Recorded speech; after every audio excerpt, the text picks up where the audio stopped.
Friends, ఈ వీడియోలో విద్యా దృక్పథాలు చాప్టర్ వైజ్ చెప్పుకుంటున్నాం కదా. ఇప్పుడు సెకండ్ చాప్టర్ ఉపాధ్యాయ సాధికారత. ఈ చాప్టర్లోని ఇంపార్టెంట్ బిట్స్ చూస్తున్నాం. ఇవి ప్రతిసారి అడుగుతున్న బిట్స్ కాబట్టి ఈ వీడియోని చివరి వరకు స్కిప్ చేయకుండా చూడండి ఫ్రెండ్స్. ఈ వీడియో నచ్చితే లైక్ చేసి షేర్ చేసి సబ్స్క్రైబ్ చేసుకోండి. ఈ వీడియో డిఎస్సి రాస్తున్న ఎస్జిటి ఎస్ఏ లాంగ్వేజ్ పండిట్స్కి చాలా బాగా ఉపయోగపడుతుంది ఫ్రెండ్స్. ఫస్ట్ బిట్, సాధికారతను ఆంగ్లంలో ఎంపవర్మెంట్ అని పిలుస్తారు. సాధికారతను ఆంగ్లంలో ఎంపవర్మెంట్ అని పిలుస్తారు. సాధికారత అనగా వ్యక్తి తన సామర్థ్యాలను మెరుగుపరుచుకోవడం, శక్తియుక్తులను బలోపేతం చేసుకోవడం, సమర్థులను తయారు చేయడం అని అర్థం వస్తుంది. ఈ సాధికారత అనే పదం ఒక పాఠశాలకో లేదా ఉపాధ్యాయుడికో లేదా ఒక రంగానికో లేదా ఒక వ్యక్తికో లేదా ఒక పరిస్థితికో లేదా ఒక సంస్థకో మాత్రమే ఉపయోగించే పదం మాత్రం కాదు. ఇది ఒక సార్వజనీన భావన మరియు విస్తృతమైన భావన. ఇది అన్ని రంగాలలో కనిపిస్తుంది. ఎంపవర్మెంట్ అనే పదము అన్ని రంగాలలో కనిపిస్తుంది. 2, సాధికారత గల ఉపాధ్యాయులు విషయ విశ్లేషణతో పాటు సృజనాత్మకత పద్ధతులను, వనరులను ఉపయోగించి విద్యార్థులలో ఆలోచనలను రేకెత్తించి పలు అనుభవాలు కలిగించి వారి సమర్థతను ఇనుమడింప చేస్తారు. ఈ మాటలో అన్నది గుడ్ మెన్. 3, ఎంపవర్మెంట్ అను పదానికి అర్థం లాంగ్మెన్ మాటల్లో to give someone more control over their own life situation. To give someone more control over their own life situation. పై రెండు నిర్వచనాలను చూస్తే మనకేమనిపిస్తుందంటే, సాధికారత అనగా ఉపాధ్యాయుడు తనకు తానుగా స్వంత నిర్ణయాలు తీసుకొని తన పనితీరులో మెరుగుదల సాధించడం, వృత్తి సామర్థ్యాలను పెంపొందించుకోవాలి అని అనిపిస్తుంది. ఉపాధ్యాయుల సాధికారతకు వారి ప్రతిభా పాఠవాలకు మధ్య అవినాభావ సంబంధం ఉంటుంది. విద్యార్థి అభ్యసన సమర్థతకు ఉపాధ్యాయుడు బోధన అభ్యసన ప్రక్రియలో నూతన ఒరవడిని అన్వేషించి బోధనలో వినియోగించాలి. అందుకు ఉపాధ్యాయుడు నిరంతర అధ్యయనాన్ని, నైపుణ్యాలను పెంచుకునే ప్రయత్నం చేయాలి అని గుడ్మెన్ లాంగ్మెన్ మాటల్లో మనకు అర్థమవుతుంది. 4, ఒక దీపం మరొక దీపాన్ని వెలిగించాలంటే తాను వెలుగుతూ ఉండాలి అని చెప్పిన వారు రవీంద్రనాథ్ ఠాగూర్. ఒక దీపం మరొక దీపాన్ని వెలిగించాలంటే తాను వెలుగుతూ ఉండాలి అని అన్నది రవీంద్రనాథ్ ఠాగూర్. ఉపాధ్యాయుడు వృత్తిపరంగా అభివృద్ధి సాధించాలంటే నిరంతరం నూతన విషయాలను నేర్చుకుంటే తప్ప బోధించలేడు. ఒక దీపం మరొక దీపాన్ని వెలిగించాలంటే ఎప్పుడూ కూడా తాను వెలుగుతూ ఉంటూనే అది సాధ్యమవుతుంది అని ఈ విషయాన్ని మనకి రవీంద్రనాథ్ ఠాగూర్ గారు తెలియజేశారు. 5, ప్రపంచంలో ఉపాధ్యాయ నియమావళిని మొదటగా 1984లో యునెస్కో వారు తయారు చేశారు. ప్రపంచంలో ఉపాధ్యాయ నియమావళిని మొదటగా ఎవరు తయారు చేశారు అంటే యునెస్కో వారు సంవత్సరం 1984లో. ప్రపంచంలో ఉపాధ్యాయ ప్రవర్తన నియమావళిని మొదటగా యునెస్కో వారు తయారు చేశారు. దీని ఆధారంగా చేసుకుని భారతదేశంలో 1986 నాటి విద్యా విధానం సూచనల ప్రకారం 1997లో మొదటగా ఎన్సిఈఆర్టీ వారు ఒక ప్రవర్తనా నియమావళిని రూపొందించారు. దీనిలో 30 అంశాలను 6 కోణాలలో వివరించారు. తర్వాత అదే సంవత్సరంలో ఎన్సిఈఆర్టీ వారు ఉపాధ్యాయ సంఘాలైన ఏఐపిటిఎఫ్, ఏఐఎస్టిఎఫ్, ఏఐఎఫ్ఈఏలతో చర్చించి code of professional ethics for school టీచర్స్ను తయారు చేసింది. కాబట్టి ప్రపంచంలో ఉపాధ్యాయ నియమావళిని మొదటగా తయారు చేసిన వారు యునెస్కో. 6, భారతదేశంలో ఏర్పాటైన మొట్టమొదటి ఉపాధ్యాయ సంఘం పిటియు. భారతదేశంలో ఏర్పాటైన మొట్టమొదటి ఉపాధ్యాయ సంఘం పిటియు. పిటియు అంటే ప్రొఫెషనల్ టీచర్స్ యూనియన్. 1885 మద్రాసులో ఏర్పాటైందనమాట. ప్రొఫెషనల్ టీచర్స్ యూనియన్ సంఘం 1885 సంవత్సరంలో మద్రాసులో ఏర్పాటు చేయడం జరిగింది.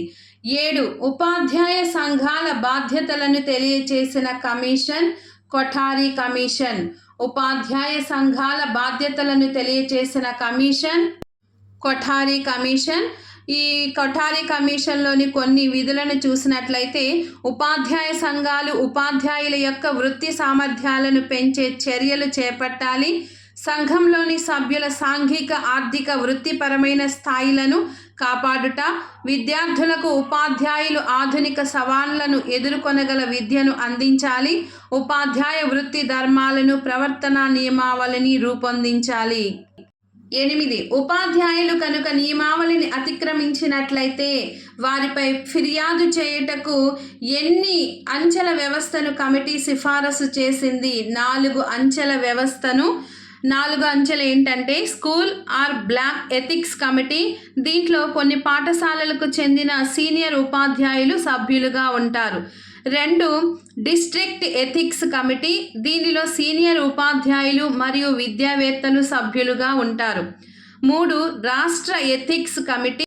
దీనిలో పై రెండింటి కమిటీ సభ్యులతో పాటు అదనంగా ఉపాధ్యాయ సంఘాల సభ్యులు మరియు పిల్లల తల్లిదండ్రులు కూడా సభ్యులై ఉంటారు.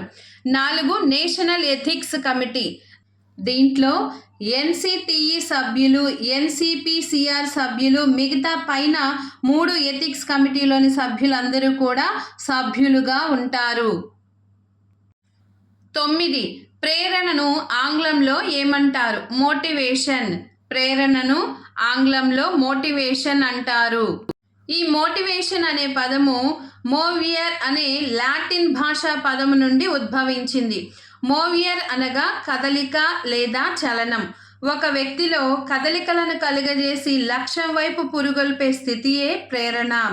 ఇది వ్యక్తి అవసరాలపై ఆధారపడి ఉంటుంది. అవసరాలు బలంగా ఉంటే ఆసక్తి ఎక్కువగా, అవసరాలు బలహీనంగా ఉంటే ఆసక్తి కూడా బలహీనంగా ఉంటుంది. డెక్స్కో ప్రకారం ప్రేరణ అనగా ఒక వ్యక్తి తన కృత్య నిర్వహణలో చూపే చొరవ, ఉత్సాహాన్ని కలిగించే కారకమే ప్రేరణ అని చెప్పాడు. ఉపాధ్యాయులకు బహుమతులు, శిక్షణ, ప్రోత్సాహకాలు, ప్రమోషన్లు, బదిలీలు ఇవన్నీ కూడా ప్రేరణ స్థాయిని పెంచుటకు దోహదపడతాయి.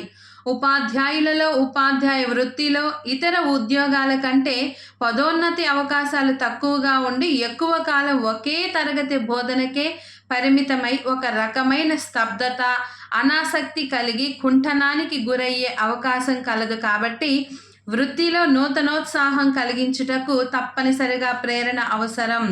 వేతన పెంపు, ఉద్యోగ భద్రత, వృత్తిపరమైన హోదా, పదోన్నతి, అవార్డులు, వృత్యంతర శిక్షణ, ప్రశంసా పత్రాలు, విద్యార్థుల పరీక్షా ఫలితాలు మొదలైనవన్నీ కూడా ప్రేరణ కారకాలుగా పనిచేస్తాయి. ప్రేరణ అంటే ఆంగ్లంలో మోటివేషన్ అంటారు. ఈ పదము మోవియర్ అనే లాటిన్ భాషా పదం నుంచి ఉద్భవించింది. 10 జాతీయ ఉపాధ్యాయ దినోత్సవంను ప్రారంభించిన మొదటి వ్యక్తి JP Naik.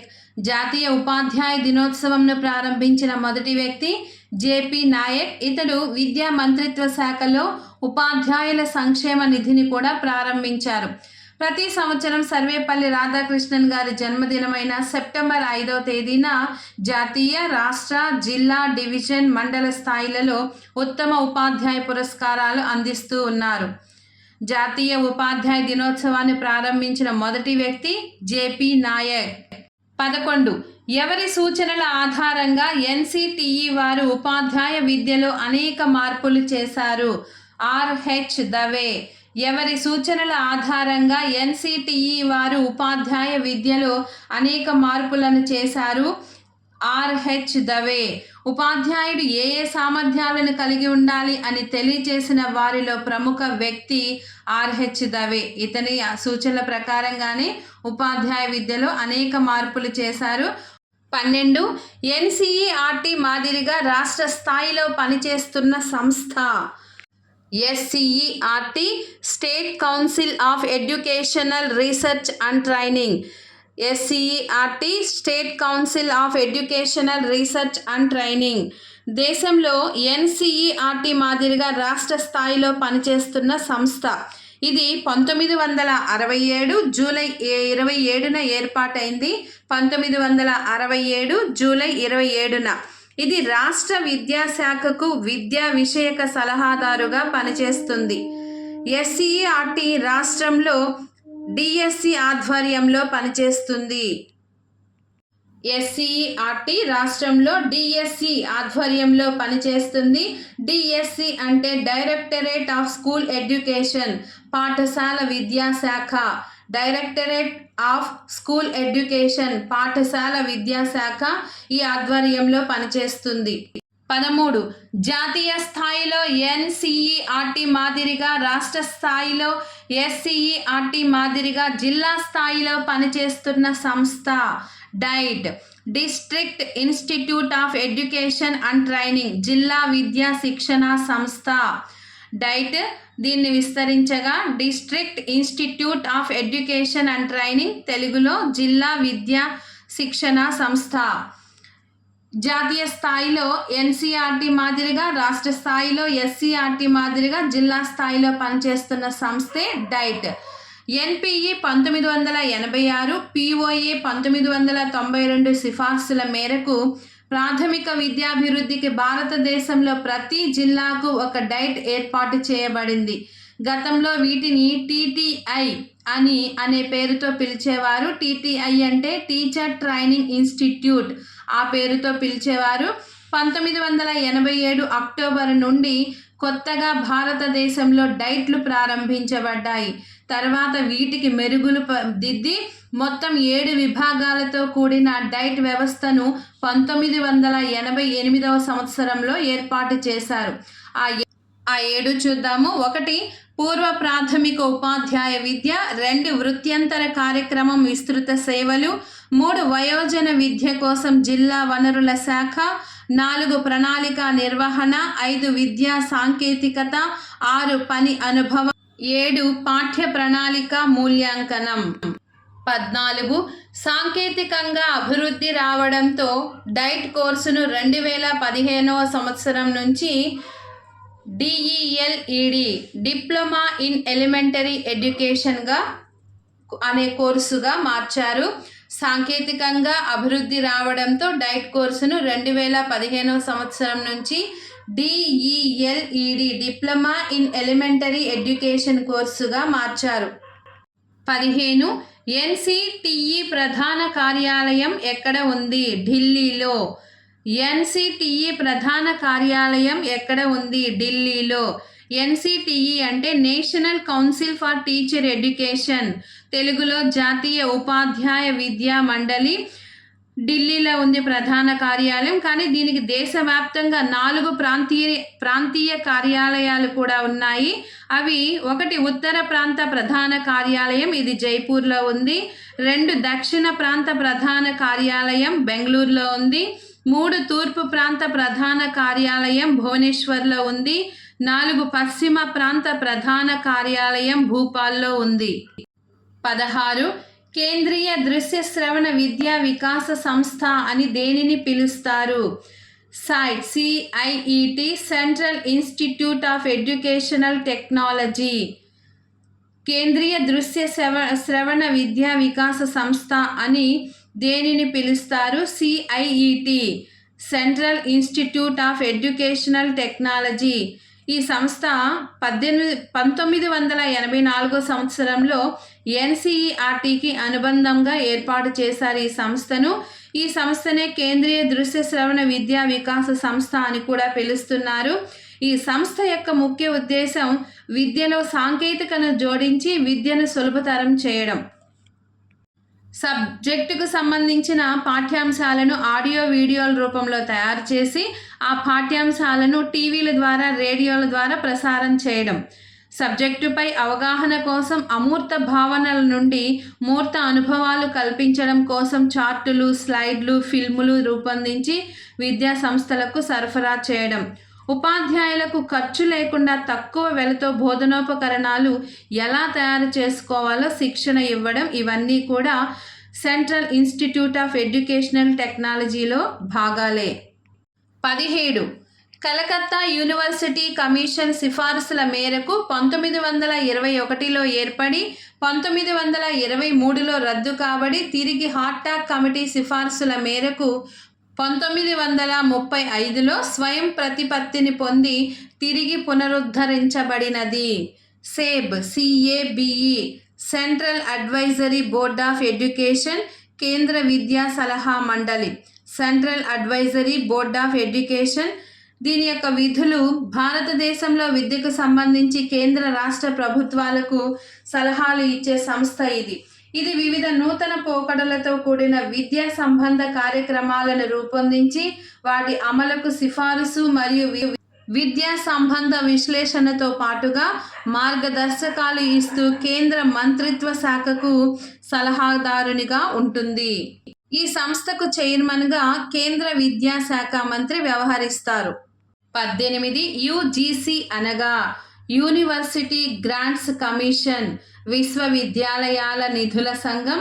Quality higher education for all అనే నినాదంతో 1953 డిసెంబర్ 28న ఏర్పడి తర్వాత విశ్వవిద్యాలయ నిధుల చట్టం 1956 ద్వారా పార్లమెంటులో ఆమోదం పొంది 1956 నవంబర్లో స్వయం ప్రతిపత్తి పొందిన సంస్థ UGC యూనివర్సిటీ గ్రాంట్స్ కమిషన్. ఈ సంస్థ కేవలం 3 విశ్వవిద్యాలయాలను మాత్రమే మొదట్లో పర్యవేక్షించేది. కానీ విశ్వవిద్యాలయ కమిషన్ సర్వేపల్లి రాధాకృష్ణన్ గారి ఆధ్వర్యంలో ఏర్పడిన ఈ కమిటీ అన్ని విశ్వవిద్యాలయాల రూపురేఖలు మార్చడానికి, పర్యవేక్షణ, నిధులు, నాణ్యతలు పెంచుటకు పూర్తి స్థాయి సంస్థ కావాలని సిఫారసు చేయడంతో ఆ కమిటీ సిఫార్సుల మేరకే మొట్టమొదటగా పూర్తి స్థాయి UGCను 1953లో అప్పటి తొలి కేంద్ర విద్యాశాఖ మంత్రి మౌలానా అబ్దుల్ కలాం ఆజాద్ ఈ సంస్థను ఢిల్లీలో ప్రారంభించారు. 19 రాష్ట్ర స్థాయిలో ఉన్న సెకండరీ బోర్డు, ఇంటర్ బోర్డు మాదిరిగా కేంద్ర స్థాయిలో CBSE సిలబస్ గల పాఠశాలలకు గుర్తింపునిచ్చే సంస్థ ఇది CBSE central board of secondary education. Central board of secondary education రాష్ట్ర స్థాయిలో ఉన్న సెకండరీ బోర్డు, ఇంటర్ బోర్డు మాదిరిగా కేంద్ర స్థాయిలో CBSE సిలబస్ గల పాఠశాలలకు గుర్తింపునిచ్చే సంస్థ ఇది 1929వ సంవత్సరంలో ఏర్పాటైంది. ఇది ఏర్పాటుకు కారణమైన కమిషన్ సాడ్లర్ కమిషన్. ఈ బోర్డు తమ అనుబంధ పాఠశాలలకు గుర్తింపునిస్తూ NCERT వారి సిలబస్ను అనుసరిస్తుంది మరియు ఆ పాఠశాలల్లో 10, 12 తరగతులకు బోర్డు పరీక్షలు కూడా నిర్వహిస్తుంది. దీని ప్రధాన కార్యాలయం ఢిల్లీ.